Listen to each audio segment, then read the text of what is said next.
Greetings everyone, and welcome to my review of the Star Wars Galactic Heroes Mega Mighties Stormtrooper posable figure. As you can see, I've already taken it out of the box. I've had this for a little while, I'll be quite honest, and I have been playing with it. But yeah, the packaging, pretty basic stuff, just showing the figure, and yeah, let's just get into it. And here is the figure itself. Now, as you can see, it's kind of got that chibiness to it, though not in terms of the head, but just in overall the proportions are quite chunky, quite large, quite wide, and honestly I don't think that's really a negative towards this figure. I think it looks really good, and overall it just looks like a Stormtrooper. Regardless of whether it's a bit chunky, it's still your standard Stormtrooper, and the helmet is very, very classic style. You know, there's no like exaggeration to any of it. It's very much accurate to how it is in the films, and more specifically, things like The Mandalorian, which use the stunt helmet. And yeah, as you can see, very big figure, but it does have a decent amount of posability. You do actually have a ball joint, which is very tight at the neck, but that does allow for tilt, as well as forward and back, which is actually pretty decent. That's the forward, and then that's the back, so you can look up and down pretty well. The neutral is pretty good, and then obviously you've got full twist.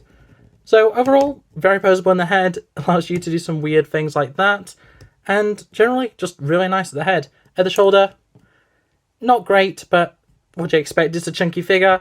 You do have full rotation at that point.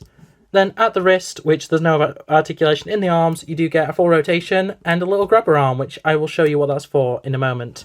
At the waist, there is a swivel, which is very nice. No detents in it, which is, you know, to be expected. And then for the rest of it, there is actually no more articulation, which is a bit of a shame, but it's not a huge deal. For accessories, the Stormtrooper does include the E11 blaster, which is the standard Stormtrooper weapon.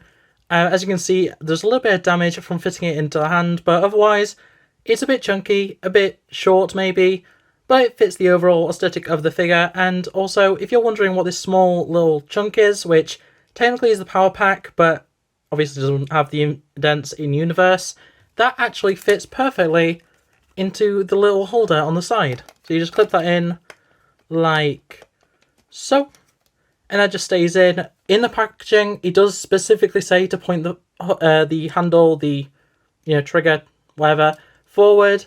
I'm not a huge fan of that, but it doesn't actually fit any other way, including if you want to put it up, it just doesn't quite fit like that. You can kind of get it to work, but it's not really meant to do that. And as I say, it does fit pretty well into either hand, as they are molded the exact same. And yeah, you've got your blaster, you can obviously pose with that, rotate it, and overall it just completes the look overall. I like it a lot.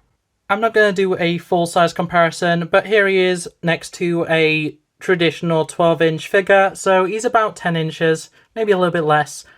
I don't think it's a problem. He does fit with all of the other figures in the line, which do include some Marvel figures and some DC figures, so if you've got a mixed display, you can easily fit some of these in, just if you like the aesthetic of them, and otherwise, not really an issue. And on that note, that is going to be it for this review. So thanks for watching, like, subscribe, tell me what you think in the comments, and otherwise, yeah, that's it from me, and I'll see you next time. Bye!